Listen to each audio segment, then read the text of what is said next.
Wayne Mullins, welcome to the Human Capital Innovations Podcast.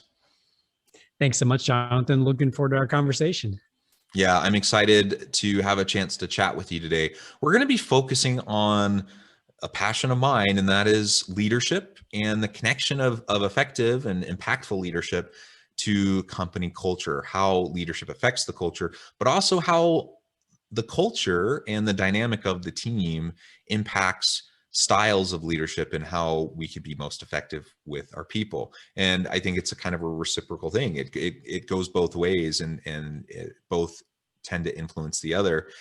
So we'll have a really great conversation around that. As we get started, I wanted to share Wayne's bio with everybody. Wayne Mullins is the founder and CEO of Ugly Mug Marketing. Over the past 20 years, he has scaled multiple companies and helped hundreds of entrepreneurs do the same with their companies. Ugly Mug Marketing has won the praises of some of the leading influencers in the business world, such as Chris Voss, Neil Patel, and Ari Weinswig. Wayne's work directly influences more than 100,000 entrepreneurs annually through his blog, books, and training programs. Wayne has personally worked with clients in over 100 industries from every corner of the globe. And through his books and training programs, Wayne directly influences more than 250,000 entrepreneurs each year. Again, wonderful to have you here. Thank you for joining me. Anything else you would like to share by way of background or personal context before we really dive on in? Yeah, I think I'd start with just saying that, first of all, I'm excited about this conversation. I'm looking forward to this. Over the last, probably 4 years or so, kind of building a team, building a culture has been a point of intention for me. And the story goes like this. So I've got a small company. I have some friends who have some smaller companies. And I had a friend who was at the point of deciding to either scale his company or sell his company. And I was a part of an entrepreneurial mastermind. And it just so happens that we did lunch once a month. And so I said to my friend, I said, this is the perfect opportunity for you to come. It will give you a chance to kind of be around some other entrepreneurs who have scaled their companies, to ask questions and kind of learn from them. So we show up to lunch. I'm excited that he's there, introducing to several people. And then every single time we met, there was a topic of conversation, and there was a teaching kind of moment, and then everyone kind of shared their feedback and their experiences. And it just so happened that the conversation or the topic that day was building a team. And so as the conversation began, it was very positive. The presenter was sharing some wonderful tips and some ideas. But then for the next hour, entrepreneur after entrepreneur went around the room and shared their challenges and their frustrations with their employees and with the people on their team. And as a result of this, we leave a little bit later. I call my friend and say, so, what'd you think? He said, I've decided I'm going to sell my company. I don't want to have to deal with building out a team. And so it was from that moment on, that was really kind of a big pivot moment for me. It kind of dawned on me that there has to be something that people who build great teams, people who have great cultures, there has to be something that they're doing different than that group of entrepreneurs. And don't get me wrong, there are a lot of successful entrepreneurs in that room, but they had to be doing something different. And so that began this new quest for me, so to speak. Well, that's super interesting. I appreciate that background, and I agree. I mean, these are the passions that I also hold. I think it's just so important for us to always be thinking about effective leadership, to be thinking about our organizations, our cultures, how we interact with our people, and sometimes we do that well, and other times we undermine ourselves, usually inadvertently, that we end up hurting our own chances of having a dynamic team that's producing and innovating and doing really great things. Well, as we launch on into the conversation, I thought first you could share with listeners really your approach to leadership. Maybe 3 words that you would use to describe your leadership, your general approach, and why. Sure. 3 words would be tough. I would say my simple answer would be that leadership is about serving. So that may be 4 words there, but it's about serving. And I think so often particularly in American culture, we are almost taught, or we almost kind of witness from the outside, that it's the opposite, that the further up we go in an organization, the more people will have under us to do all the things we don't want to do, or to quote unquote serve us. And what I've discovered over time is that's absolutely the polar opposite's true, that the further up we go, the more responsibility we have and the fewer rights we have. So in other words, I'm, quote unquote, the founder, the CEO of this company.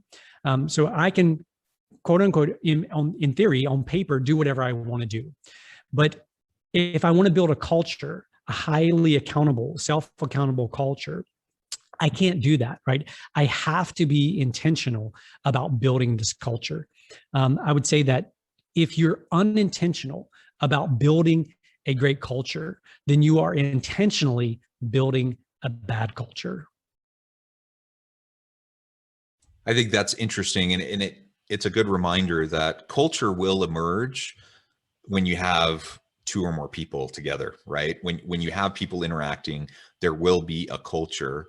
And the question isn't whether or not there will be a culture, it is what kind of a culture do you want to have? And will you allow for just anything to emerge that may be unhealthy, that may be unproductive, or are you going to be really proactive and strategic in shaping and honing and maintaining and perpetuating a really psychologically safe, empowering, healthy culture that ultimately is going to help everyone thrive?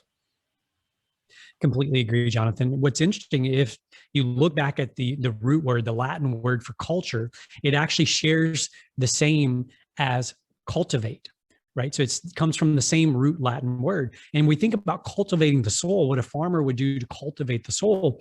It involves work. It involves being intentional. It involves breaking up what may be clay and other rough soil and kneading it and making it soft, supple soil so that it can take a seed, so that the seed can then grow and flourish. And I think when we think about our culture and we think about our teams and the people that we lead, I think that we often pass culture over as kind of this ethereal, the super soft thing that one day we'll get to culture, right? One day when we have all the money that Google has, or when we have all the money that, name the famous startup who's got the cool napping pods and all these other things, we'll get to culture then. But the reality is all of those things that we often associate with culture, so our great culture, so the kitchen, the fully stocked kitchen, the napping pods, the whatever all these things are, those things are actually not necessarily part of the culture. They're often a byproduct of what is intended when they're creating the culture. And I think we can confuse those things. And when we do that, we do ourselves, we do our teams a disservice. Yeah, I think that's wonderful. I love the connection back to the Latin root. I think that's awesome. A great reminder, I think, for all of us as we consider the role of culture and how it connects with our own leadership styles, our own leadership approaches. Maybe you can speak now specifically to some of the things you're doing within your organization to create that kind of a dynamic culture through your leadership style, your approach, and your interactions with your people. Yeah, the first thing I'd say, Jonathan, is that all great leadership starts with the person in the mirror. The person that looks back at us in the mirror every single morning is always going to be the most difficult person we have to lead. But that is where leadership begins. We must first learn to lead ourselves, because if we want to have integrity in our leadership, if we want to have confidence in our leadership, we need to be able to learn to lead that person in the mirror. The second part of that, I think, that when we think about leadership, there's a few just kind of very tactical things or very practical things that help build a great positive culture. And one of those would be the difference between building trust and suspicion. Now, when I say that, most people are like, yeah, that's obvious. We can build trust or we can build suspicion. But what's not obvious is that we have to have these conversations, because just because people by default understand something, they don't necessarily translate that into their daily life. So let me give you a perfect example. When someone becomes a member of your team, there needs to be a conversation around building trust and suspicion. So every time you give your word or I give my word, there's a gap there. And in that gap is the ability to either build trust or suspicion. So Jonathan, if I come in every day to work, and let's say that one of our rules is we show up on time and we're prepared to work, and I'm supposed to be here at 8 o'clock. Well, I roll in at 8:05, 8:10, 8:20, whatever time I want to. I've now created some suspicion, right? So our expectations say we show up on time and ready to work, but yet Wayne's actions aren't living up to that expectation. So I've created suspicion amongst my team that I don't hold those expectations to be that important because I'm violating them myself. And I think often as leaders, if we're not careful, we give ourselves a pass. We give ourselves a pass. We give ourselves the easy route because, and we're all susceptible to this, we judge ourselves based on our intentions, but others judge us based on our actions. I'll say that again because it's so important. We judge ourselves based on our intentions, but others always judge us based on our actions. So I may have great intentions of showing up on time, but a kid may have gotten sick, or there may have been an accident on, the interstate on my way here, right? My intentions were to be here on time. I'm judging myself based on that intention. But when I walk into the office and everyone else is already working and it's 8:05, right? I've communicated something completely different. And so, for me, leadership and building a culture begins with us. It begins, again, with that person that we look at in the mirror every day. I think that's exactly right. We definitely need to start with ourselves. And if we don't do the hard work of trying to understand our own inner workings and what drives us, what motivates us and why, and learn how to deal with our own kind of stuff going on in our head, our baggage, all the things rattling around up there. If we don't do the self-reflective work and learn how to better manage and lead our own selves and our own lives, I don't know how we can hope to effectively lead other people. Because so much, as you've already mentioned, so much of what leadership is, it's about creating sustainable relationships. And that has to happen as you build mutual accountability and trust between individuals. And I don't know how I build trust with people if I can't understand them, and I can't fully understand them if I don't fully understand myself, because I'm always going to be projecting my own crap onto other people, unless I can become more self-aware and understand my biases, understand, my assumptions and how they end up influencing my perception, on the world around me and the people I interact with. So it starts with us. It then has a direct impact on how we interact with those around us, and people respond to us. So if I approach an individual from a really kind of authoritarian, command control kind of an approach to leadership, and I'm micromanaging, and I kind of start from a place of distrust as opposed to, starting to try to build trust. If I'm that way with my people, they're going to respond in a kind of a corollary kind of a way. And it's usually not going to be something that's going to disrupt, the style that I'm taking. That doesn't mean they're not capable of being in an adult environment where, I have expectations for them, and then they achieve those they live up to those expectations, and we develop trust over time. But if someone's being micromanaged, they're going to end up just reverting back to kind of a protective kind of an approach to their work. And ultimately it's going to reinforce my idea that maybe they're not someone that takes initiative, or they're not someone who's willing to put themselves out there more. And it just becomes a self-fulfilling prophecy. So it has to start with us first.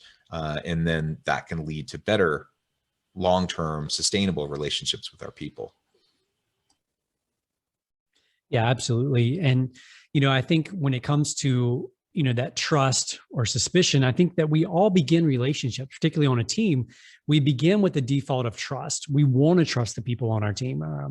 Hopefully that we've had some decision or some ability to help sculpt that team, shape that team. So we want to go into those relationships with trust. We begin with trust, but it's important to have that conversation around, I trust you. I trust that you're going to act in the best interest of the goals, or, whatever the objective that we're pursuing.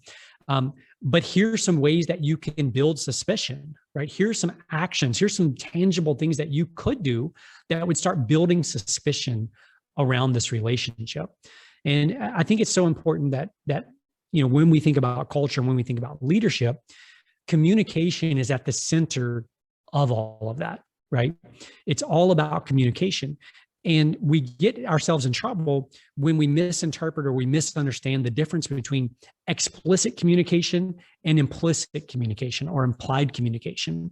All too often as leaders, I know I'm certainly guilty of this, we believe that we've explicitly explained something. In other words, this is what we're after. Here's the way we're going to pursue this thing, or here's the outcome that we're after. And come to find out a little bit later, we've really only implicitly explained all of the pieces and components are necessary. So one of the things that I often say is that if you find yourself frustrated, if you find yourself having to micromanage, chances are very good that you didn't explicitly communicate what was required. I think by and large, most people, the vast majority of people, want to show up every day and they want to do a good job. And so if something is not happening there, right, so they're not meeting those expectations, the first step is, again, like we've already talked about, to begin with us and say, okay, when furious, so I'm furious about the fact that things have gone off the tracks here, the results are not where we wanted them to be. When furious, get curious. Did I explain explicitly what we were after? Were they clear on the outcome that we were pursuing? And when you learn to analyze your communication through that lens, through the lens of explicit versus implicit, it removes a lot of that frustration. It removes this need to constantly micromanage because we've given them the outcome that we're after. We've set a very clear picture before them.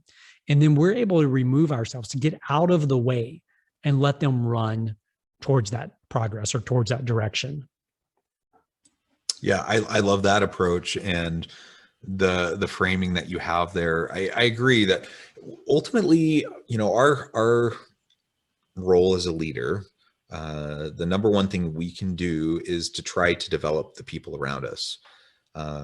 Once I'm in a leadership role, it's less about me being able to produce, me being able to, achieve. I'm as a leader, I'm not the one that's doing the work, right? As a leader, I'm the one that is overseeing and helping others do the work. I am the one that's hopefully leaning on the expertise of the team. I might have areas of expertise. I might have come, from a previous role where I was where they are now, and now I oversee them. So I have some technical background to assist in some ways. But largely, the higher up you go in an organization, the less specific expertise and knowledge you have about all the areas that you oversee.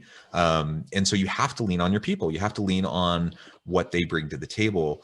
And then you develop them, you empower them, you help them run with their projects, run with what they're doing. And ultimately, they're the ones that are going to produce. They're the ones that are going to make you look good or make you not look good. And that largely is going to be determined on how you interact with them and how you build, relationships of trust and mutual expectations and accountability culture and psychological safety and all of those different elements. Ultimately, that's going to drive what's going to happen with your team. And so when I look at organizations, I look at teams that are not effective. Sometimes there is, an individual on the team that's problematic. And so the leader has to go through the work of performance management and discipline. And sometimes you got to get rid of someone or, reconfigure the team. That does happen. But most of the dysfunction that we see in teams, I would say, is not the quote unquote fault of individual team members. It's the fault of the leader, because that's their job. Me as a leader, my job is to help people work together well. And you're going to have people with different backgrounds, different personalities, different worldviews. My job is to help bridge the gaps that might exist between those individuals, to help them learn how to communicate with each other, to understand each other, to trust each other, to work well together, and then they can accomplish some really great things. Yeah, I love all that. And it goes back to, kind of creating that soul, right? Cultivating the soul so that it becomes it's fertile ground for a great culture. It's fertile ground for people to sprout, for people to grow, for people to become leaders themselves. And one of the things that I love to talk about and think about as it relates to leadership is this. Everyone loves the idea or the notion of being a leader or talking about leadership principles and ideas. But in order to be a leader, by default, there has to be a follower, right? I think it was John Maxwell who said that if you think you're leading but no one's following, you're just going for a walk. And, when we think about following, a great place to start in terms of analyzing your own leadership is to say, who are some people that I love to follow? And I don't mean that like on social media, although you can follow people on social media. What I mean by that is, who is someone that you look up to, someone that you respect in such a way that you either A, currently follow them, or B, you would be willing to follow that person. And then take just a few minutes and list out what are the attributes, what are the characteristics that make this person such a great leader, such a great person that I'm willing to follow them. And that is often a very good litmus test to begin and to kind of analyze our own leadership. Look at those that we respect in leadership positions. What is it about them that we admire? What is it about them we respect? And what are the reasons we are willing to follow them? And then we can take those same things and flip those and begin implementing, working on those things in our own lives. Yes, absolutely. Thank you, Wayne. It has just been a real pleasure talking with you and just picking your brain a little bit and hearing all of your wonderful insights in relation to leadership and culture. I want to be respectful of your time. I notice we're getting close to the end of our time together, but before we close, I wanted to give you a chance to share with listeners how they can get connected with you, find out more about your organization, the work that you're doing, and then give us the final word on the topic for today. Sure, absolutely, Jonathan. So the easiest place for people to find me is just on our website. It's just uglymugmarketing.com. All of our social channels, my email address, phone numbers, all that they can find right there on the website. And as it comes to leadership, kind of a parting thought on leadership and culture would just simply be this, that, it's the little things that over time make the big difference. And to put it more succinctly, it's this: consistency creates miracles. Consistency creates miracles. So it's not about, I think too often in life, we look at great leaders and we think that there was this magical transformation, that they went from average Joe or average Jane to amazing leader, in kind of a short window or a short period. And the reality is, if we step back and really look and we hear their stories, what we'll discover is they took very consistent actions day in and day out to hone and to build their leadership skills. And the same is true with culture. It's not like some magic wand you can wave and all of a sudden you've got a great culture. It's in the consistency. It's the consistency that creates the miracles. I love it. The consistency that creates the miracles. Absolutely. If you're going to develop trust, you got to be consistent. People have to know that they can count on you, that your word means something, that you're going to walk the walk, not just talk the talk. I think at its very most fundamental, foundational level, leadership, as you have followers, as you mentioned, leadership is about relationships, and relationships are about trust. And if we want a dynamic culture, we ultimately need to genuinely care about our people, develop those relationships, develop them, and create trusting, mutually accountable relationships with them in the workplace. Well, Wayne, it has been a real pleasure talking with you. I encourage listeners to reach out, get connected with Wayne, find out more about what he and his company can do for you. And as always, I hope everyone can stay healthy and safe, that you can find meaning and purpose at work each and every day. And I hope you all have a great week.